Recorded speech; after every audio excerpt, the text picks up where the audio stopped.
I feel like a little kid sometimes throwing a temper tantrum.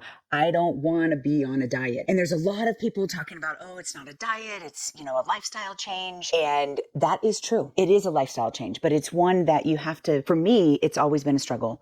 And I know for many, many people, food has always been a struggle. And if you add depression and or anxiety on top of that, there's I don't want to be on a diet. And I'm going to use the word diet because I'm going to reframe it to an acronym that allows us to actually learn how to have a relationship with food. And this is really real for me right now. If you know me, I am a psychiatric nurse practitioner. I teach everything about mental strength and mental health, but I have lost 3 children and most recently my husband. And I am also a stress eater. When I'm depressed, I eat. When I'm anxious, I eat. So I use food as a coping mechanism. And I've known this for a long time. I have somewhat of a handle on it, but there's just been so much grief and loss. Losing my daughter 2.5 years ago, my husband just 5 weeks ago. And my husband was on hospice, so there was a lot of anticipatory grief and stress. And I've just not cared about what I eat. And, I do. I find myself being, I don't want to do this. I started a diet that only eats 1,600 calories. And I literally kind of got into a little temper tantrum. And I want you to think about where you are in your relationship with food, especially if you're struggling with depression and anxiety. Because oftentimes I think people come in with, well, I'm depressed, I don't care, and so therefore I'm not going to do. And this is what I teach in the Mentally Strong Method is how do we change that? Because I want you to get treatment for your depression and anxiety, and there's lots of other videos that kind of talk about that. But what we don't talk about enough is choice and discipline. What is your responsibility in this? And I will say that your mental health is 100% your responsibility. And when we break it down in the Mentally Strong Method, I often talk about what are your behaviors and choices? And for the last 2.5 years, I have said, I am not going to address my diet. I am going to try to maintain. I am going to try to be healthy mentally as a priority, right? Losing your child is this huge weight that you have to peel off. And I'm in a place now that I'm like, okay, I need to bring this to the forefront. So this video is for people who you want to talk about it. Maybe you're not ready to actually make those decisions, but I want you to think about your health and what you eat. And if there's one thing that you remember about this video is I want you to remember that I want you to love eating food that loves you back, right? And you may have heard that before, but it's, I love chocolate cake, but it probably doesn't love me back, right? And so kind of helps me go, well, I don't need to eat this full piece. But I also love a really good, colorful salad. That salad loves me back. That salad is giving me nutrient-dense vitamins and minerals that actually love my body. So just try to think about that as you're thinking about food as well as exercise. For many, many years, I did exercise that I didn't like because somebody said that was the way to lose weight. I went through this journey when I was turning 50 of trying to figure out what movement do I love? And I talk about movement. There's a video on self-movement, and I talk about how movement actually is a treatment or a way to process grief and trauma. It is also a way to love your body and to, be in this healthy state of mind that includes diet and movement. So I want you to download in the description. There is a worksheet, and it's called the Non-Diet Diet, and it's really just a mindset shift. I want you to download that and just think about it over the next couple of weeks. Just have it printed out somewhere, sitting where, what can I do to have a better relationship with food? And so the first thing that it talks about is to dig deep. I was able to quickly tell you, I know why I eat and when I eat, and I'm very conscious of it. I don't always make good choices, but the first decision, the first thing that I want you to think about when it comes to relationship with food is dig deep. Why are you eating? Is it covering something up? There's a book called The Body Keeps the Score, and it's talking about trauma. And there's a section of it where it talks about sometimes people are eating in order to kind of unconsciously, they're not consciously doing this, unconsciously, they don't want to be attractive and they think that a bigger person is not attractive.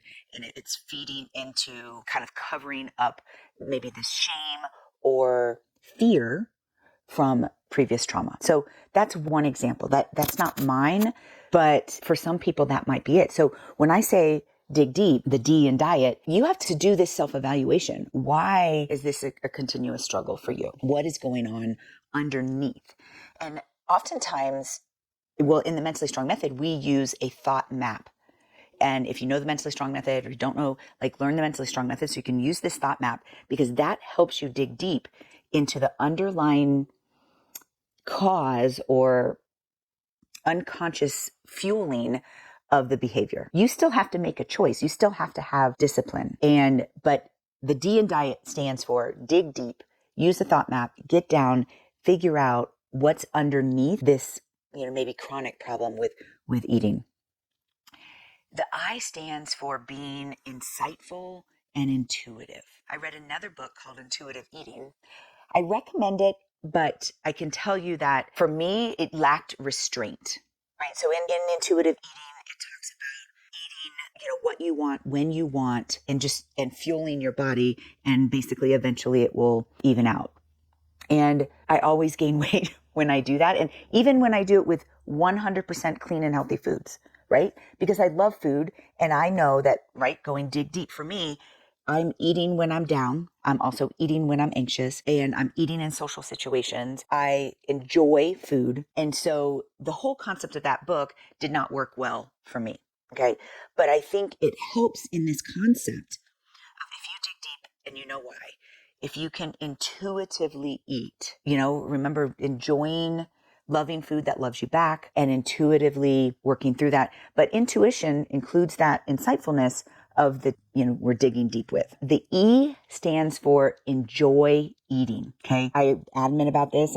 Right now I'm working with a personal trainer and, got these, things that you have to do. And I have to remind myself and my trainer, I need to enjoy what I'm eating. Otherwise, this is not a lifestyle change. I've been on millions of diets and lost weight, but to really do a lifestyle change, you've got to enjoy what you're doing. So finding things that, fit into that while you're enjoying the food. It was so funny. This morning, I tried a new breakfast, nothing spectacular. And I was sitting there eating it and I was like, I actually like this.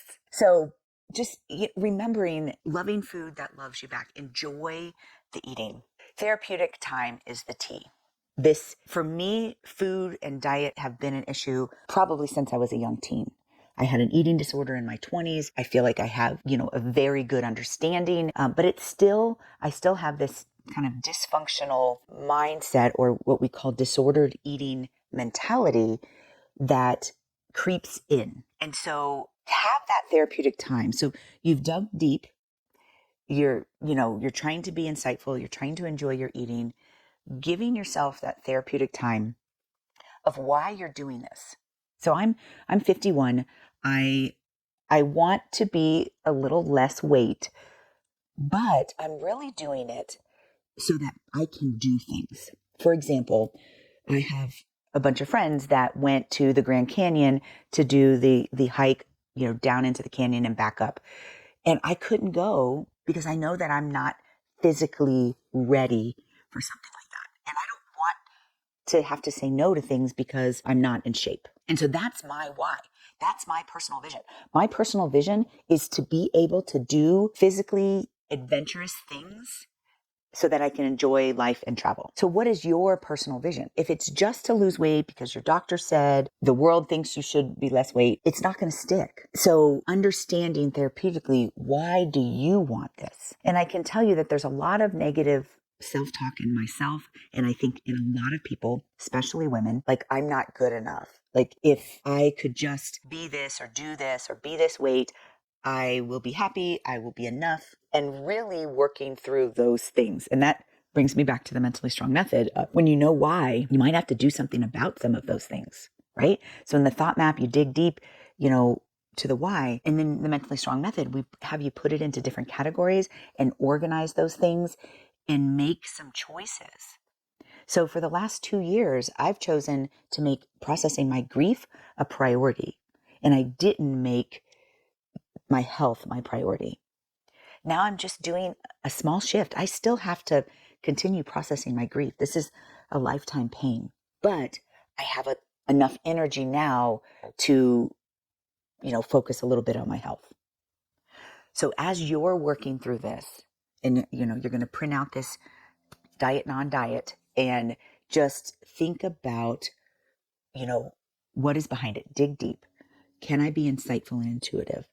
Can I enjoy eating foods that love me back? And giving myself therapeutic time. And just write notes on there of what that means for you. Making food and movement a part of our life is a part of being mentally strong. We need those nutrients, we need fuel, and it is a part of our journey. I truly believe that I can get a better handle on this, and I will continue to share that in my journey. But my real journey is I've got this heavy grief that I will continue to have to process. We can do this.